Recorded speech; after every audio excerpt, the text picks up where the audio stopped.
ఇక నంద్యాల జిల్లా ముచ్చుమర్రిలో మైనర్ బాలిక అదృశ్యం కేసు ఇంకా వెళ్లేదు. నిజాన్ని నీళ్లలో ముంచి దర్యాప్తు దారి మళ్లిందా అనే అనుమానం వ్యక్తం చేస్తున్నారు ప్రజా సంఘాల నేతలు. బాలిక అదృశ్యం కేసులో రోజుకో మాట మారుస్తూ పోలీసులకు చుక్కలు చూపిస్తున్నారు నిందితులుగా ఉన్న మైనర్ బాలురు. ఇలా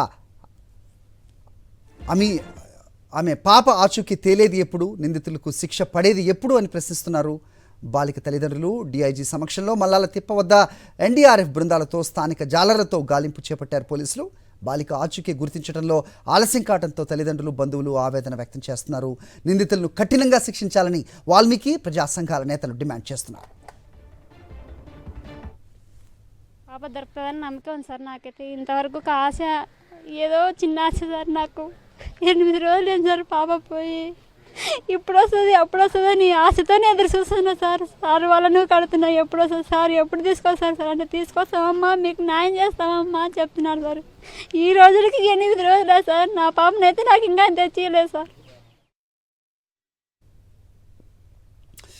ఇదే అంశంపై అప్డేట్స్ మా కరెస్పాండెంట్ లోకేష్ అడిగి తెలుసుకుందాం. లోకేష్, మొత్తం సోషల్ మీడియాలో కూడా చాలా పెద్ద ఎత్తున వ్యాఖ్యలు చేస్తున్నారు. అంటే ఎలక్షన్స్కి ముందు ఒక సుగాలి పాప విషయంలో ఇప్పుడు అధికారంలో ఉన్న అప్పటి ప్రతిపక్ష పార్టీ చేసిన యాగి, లేకపోతే వాళ్ళు చేసిన ఆందోళన ఇప్పుడు ఎందుకు కనిపించట్లేదు, ఇప్పుడు ఎందుకు వాళ్ళు రావట్లేదు, సో దీనంగా అర్థిస్తున్నారు.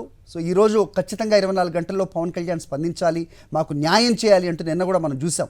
కానీ అలాంటిదేవి కనిపించట్లేదు. ఎలా చూడాలి ప్రస్తుతం, ఏంటి గ్రామంలో పరిస్థితి? ఖచ్చితంగా హరి, ఏదైతే ఈ యొక్క మైనర్ బాలిక అదృశ్యం ఇంకా మిస్టరీ వీడలేదు. దీనిపై పలు అనుమానాలు వ్యక్తం చేస్తున్న పరిస్థితి. ఎందుకంటే ఈ యొక్క నేరానికి పాల్పడిన 3 మైనర్ బాలురు పోలీసు అదుపులో ఉన్నారు. వాళ్ళు ఇచ్చిన సమాచారం మేరకే దర్యాప్తు చేస్తున్నామని చెప్పేసి పోలీసులు చెప్తున్నారు. అయితే ఆ యొక్క మైనర్ బాలురు ఏదైతే సమాచారం ఇచ్చారో అది తప్పైనా ఉండాలి, లేదంటే ఈ యొక్క పోలీసుల యొక్క నిర్లక్ష్యమైన ఉండాలి. అయితే ఈ యొక్క మైనర్ బాలిక యొక్క తల్లిదండ్రులు కావచ్చు, ప్రజా సంఘాలు కూడా ఒకటే అనుమానం వ్యక్తం చేస్తున్నారు. ఎందుకంటే ఇంత సైంటిఫిక్గా చాలా టెక్నాలజీ డెవలప్ అయిన సిచ్యువేషన్లో ఆ మైనర్ బాలురు ఏదైతే చెప్తున్నారో చంపేసి నదిలో పడేశామని చెప్తున్నప్పటికీ ఆ పూర్తి స్థాయిలో దాన్ని ఇన్వెస్టిగేషన్ చేసి సర్చింగ్ చేయడానికి చాలా అవకాశాలు ఉన్నాయి. ఏదైనా పెద్ద కేసునైనా కూడా త్వరితంగానే పూర్తి చేయడానికి సమగ్రమైన పోలీస్ డిపార్ట్మెంట్ ఉంది. ఇంత ఉన్నప్పటికీ కూడా ఇంత ఆలస్యం కావడానికి ఏంటి కారణము? ఈ యొక్క పూర్తి బాధ్యత అయితే రాష్ట్ర ప్రభుత్వం వహించాలి. ఈ యొక్క నిర్లక్ష్యం వహిస్తున్న పోలీసులు సమాధానం చెప్పాలంటూ ప్రజా సంఘాలు కూడా పెద్ద ఎత్తున డిమాండ్ చేస్తున్న పరిస్థితి. మైనర్ బాలిక అదృశ్యమయ్యి 9 రోజులు అవుతున్నప్పటికీ కూడా ఇప్పటికీ ఆచూకీ లభ్యం కాకపోవడంపై ఈ యొక్క పలు అనుమానాలు వ్యక్తం చేస్తున్నారు. ఇటు సోషల్ మీడియా కావచ్చు, ప్రజా సంఘాలు కావచ్చు, ప్రతి ఒక్కరూ ఇదే మాట మాట్లాడుతున్న పరిస్థితి. తమ బాలిక యొక్క శవానైనా అప్పజెప్పాలి, తమ బాలిక యొక్క ఆచూకైనా తెలియజేయాలంటూ ఈ యొక్క బాలిక తల్లిదండ్రులు కోరుతున్న పరిస్థితి.